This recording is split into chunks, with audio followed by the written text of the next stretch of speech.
ეს შეიძლება ითქვას, რომ ჩემი შვილიშვილია ეს ჩემი ანა მარიას ლიზი არის. ოჯახში უმძიმესი ტრაგედია 3 წლის წინ მოხდა. 6 წლის ანა მარია ავტომობილის უკანა სავარძელზე სამგზავრო სკამის და დამცავი ღვედის გარეშე იჯდა. მანქანას დედა მართავდა. ჩვეულებრივად მოვდიოდით სიმღერებით, არაფერი ხმამაღალი, ძალიან ჩვეულებრივი დღე იყო, მაგრამ ამ დროს ყველაზე მძიმე ჩვენ 35 მეტრი ვიყორავე. მე არაფერი არ მომსვლია, დამბული ვიყავი მე. ის არ მყავდა დამბული და არც დავის კამში არ იჯდა. რომ გავაღე კარები და გადმოვედი. მანქანის ბაჯრიდან გადავარდნილი იყო სისხლიანი თბილი. არავინ არ იყო ამის შემსწრე და მომსწრე, მე ის 35 მეტრი ხელით ვატარე და დიდი იმედი მქონდა, რომ ასეთ ფატალურად არ დასრულდება.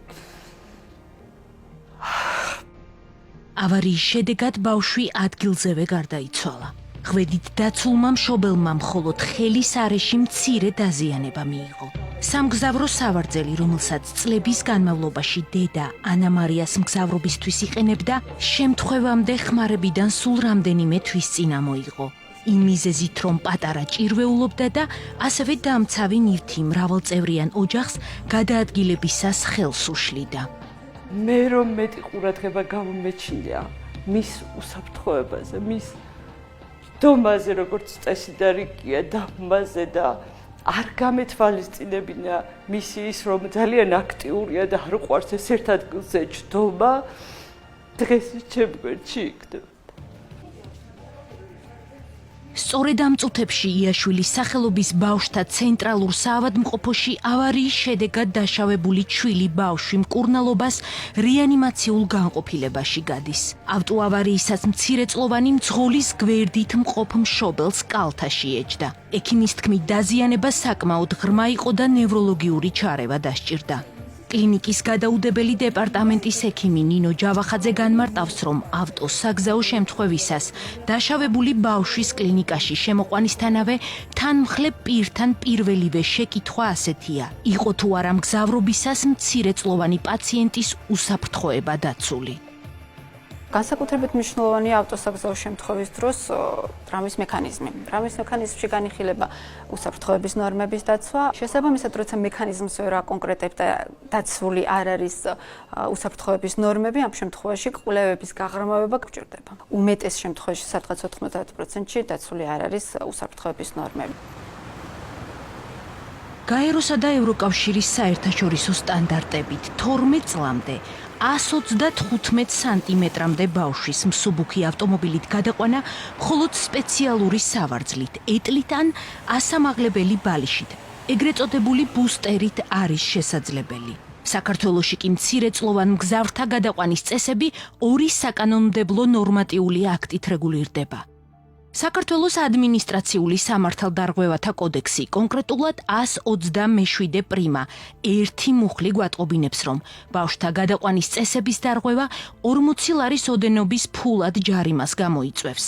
საგზაო მოძრაობის შესახებ საქართველოს კანონი არა მხოლოდ არ გვავალდებულებს სამგზავრო სავარძლის გამოყენებას, არამედ ალტერნატივასაც გვთავაზობს. შესაძლებელია სრულწლოვანმა კალთაში ჩავისვათ არასრულწლოვანი მგზავრი. დღეს ჩვენი კანონით პრაქტიკულად დაუცველები არიან არასრულწლოვანები, მოთხოვნილი არ არის სამგზავრო სავარძელი მგზავრობის დროს და გამოცდილებას თუ შევხედავთ ჩვენ სხვა ქვეყნებისას 40-60%-ით იცავს დარტყმის დროს ავტოსაგზაო შემთხვევისას არასრულწლოვან სამგზავრო სავარძელი. ბუნებრივია ეს ისეთი დაცვის მექანიზმია, რომელიც კონკრეტულ სიჩქარეზე ეფექტურად მოქმედებს. წლებია საქართველოს ალიანსი უსაფრთხოების გზებისთვის ადვოკატირებას სამგზავრო სავარძლების კანონმდებლობაში სრულყოფას უწევს. მაგრამ უშედეგოდ, ცვლილებათა პაკეტის დამტკიცების შემთხვევაში რეგულაციები ჯერ კიდევ 2020 წლის ივლისიდან უნდა ამოქმედებულიყო. კანონპროექტის შეჩერების მიზეზზე პარლამენტიდან პასუხი ვერც ჩვენ მივიღეთ. იმდენად სიღრმეში არ შესულა ამ კანონპროექტის განხილვა, რომ კონკრეტული არგუმენტები ჩვენ მოგვესმინა დეპუტატებისგან. ძალიან მნიშვნელოვანია, რომ დაიწყოს კვლავ სამგზავრო სავარძლების კანონპროექტის განხილვა და წლის განმავლობაში თუ არა შემდეგ წელს მაინც გქონდეს უკვე საგაზაფხულო პერიოდისთვის ისეთი კანონი, რომელიც მოახერხებს ჩვენი არასრულწლოვნების დაცვას. მხოლოდ წელს პირველ-მეორე დეკადაში ავტოსაგზაო შემთხვევისას საქართველოში 8 არასრულწლოვანი მგზავრი გარდაიცვალა. ფიზიკური დაზიანება კი 176-მა მოზარდმა მიიღო.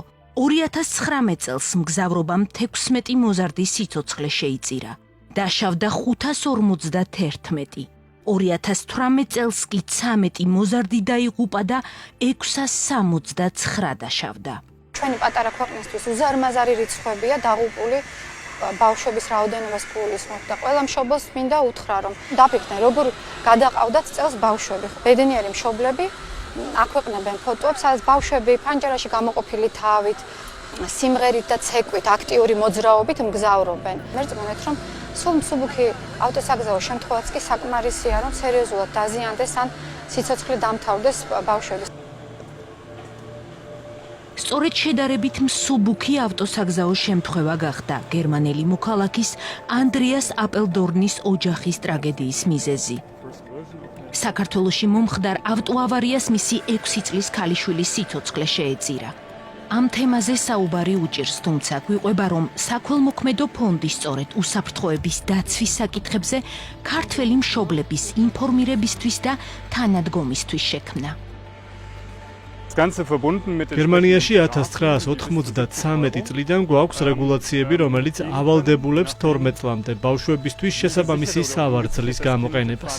ჯარიმა შეიძლება იყოს 70 ევრომდე. ვიცი, რომ საქართველო იმ ქვეყნებს მიეკუთვნება, რომლებსაც არ აქვთ მნიშვნელოვანი რეგულაციები. ძალიან საშიშია, როდესაც ბავშვი კალთაში უზით და ცდილობენ მათ ხელში დაჭერას. 2016 წლიდან დავიწყეთ აქციები. თავიდან გერმანიაში პირადი შემოწირულობები შევაგროვეთ და აქ სავარძლები დავურიგეთ ოჯახებს. სულ 500 სავარძელი გავაჩუქეთ. ეს არის 9-დან 36 კილოგრამამდე სამგზავრო სავარძელი, რომელიც შეუძლია გამოიყენოს მშობელმა თავისი ბავშვისთვის. სამგზავრო სავარძლის და ბუსტერის გამოყენების ინსტრუქცია მარტივია. დამცავი სავარძელი მოზარდის ასაკის, წონის და სიმაღლის მიხედვით უნდა შეირჩეს, რომელიც 0-დან 12 წლის ასაკამდე შეგვიძლია გამოვიყენოთ. რაც შეეხება უზურგო სკამს, სპეციალისტები მასზე ბავშვის მოთავსებას 6 წლის ასაკიდან უწევენ რეკომენდაციას.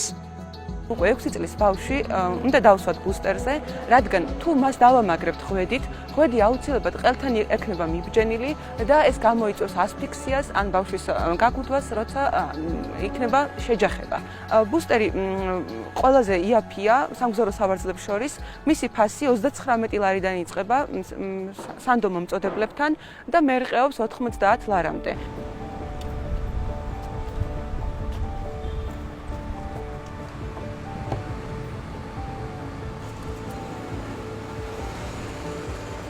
მახსოვს თავიდან წლების წინ, როდესაც მე შემეძინა შვილი, მაშინ იმდენად ახალი იყო ეს სავარძლის თემები, რომ მაშინ მოყავდათ მიზეზად, რომ აი, თქვათ 4 შვილი გყავს, სად უნდა დავაყენოთ ამდენი სკამი? ნუ ჩემი პასუხი არის, მაშინ უნდა გყავდეთ შესაფერისი ავტომობილი.